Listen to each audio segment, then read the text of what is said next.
Welcome back to the Living Diabetes podcast. I am your host, and today we are discussing a topic that does not get nearly enough attention: the intersection of diabetes and eating disorders. This is an area where two serious health conditions overlap in ways that can be dangerous, and where the constant focus on food that diabetes management requires can actually contribute to disordered eating patterns. Let us start with the scope of the problem. Research shows that eating disorders are significantly more common in people with diabetes than in the general population. In type 1 diabetes, the prevalence of disordered eating is estimated at 2 to 3 times the rate seen in people without diabetes. In type 2 diabetes, the rates are also elevated, particularly binge eating disorder. And there is a specific pattern seen almost exclusively in type 1 diabetes called diabulimia, which is the deliberate restriction of insulin to lose weight. This is extremely dangerous and can be fatal. Why are people with diabetes more vulnerable? Think about what diabetes management asks of you every single day. Count your carbohydrates, weigh your food, monitor what you eat and when. Adjust insulin based on what you consume. Your healthcare team regularly discusses your weight, your diet, and your numbers. Food is never just food when you have diabetes.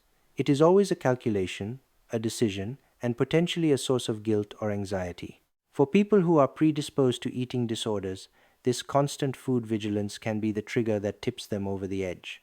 Diabulimia deserves special attention because it is unique to insulin-dependent diabetes and it is profoundly dangerous. The logic from the patient's perspective is straightforward.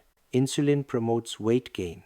Without insulin, glucose passes through the body without being absorbed and weight drops rapidly. So, some people, particularly young women with type 1 diabetes, deliberately reduce or omit their insulin doses to lose weight. The consequences are severe.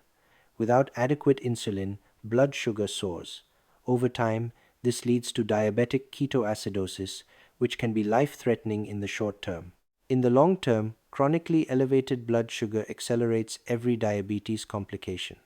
Retinopathy, nephropathy, neuropathy, and cardiovascular disease all progress faster.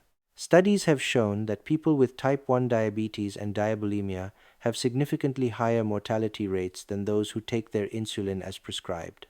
The warning signs are often missed. A person with diabulimia may have a persistently elevated A1C that does not respond to the expected treatment adjustments. They may have recurrent episodes of diabetic ketoacidosis. They may be losing weight while their diabetes appears to be worsening. They may be reluctant to be weighed at appointments or to discuss their insulin regimen in detail. Binge eating disorder is more common in type 2 diabetes and is characterized by episodes of eating large amounts of food in a short period, accompanied by a feeling of loss of control. Unlike bulimia, there is no purging behavior. Binge eating worsens blood sugar control, contributes to weight gain, and makes diabetes management significantly harder. It is also associated with shame and secrecy, which means it often goes unmentioned in clinical appointments. The treatment of eating disorders in the context of diabetes requires a specialized approach. Standard eating disorder treatment programs may not understand the complexities of insulin management and blood sugar monitoring. Conversely, standard diabetes teams may not recognize eating disorder symptoms or may inadvertently reinforce them by focusing too heavily on dietary restriction and weight. The best outcomes come from integrated care that includes a mental health professional experienced in both eating disorders and diabetes, a diabetes team that is sensitive to the psychological aspects of food management, and a nutritional approach that moves away from rigid restriction towards flexible, balanced eating. If you recognize yourself in anything I have described today, please know that help is available and recovery is possible. The first step is telling someone, whether that is your doctor, a family member, or a helpline.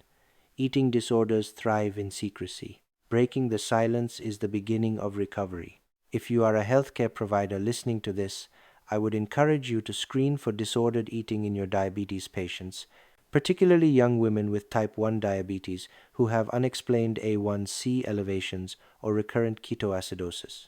A brief conversation can open a door that changes someone's life. Follow us on social media for daily updates and more content.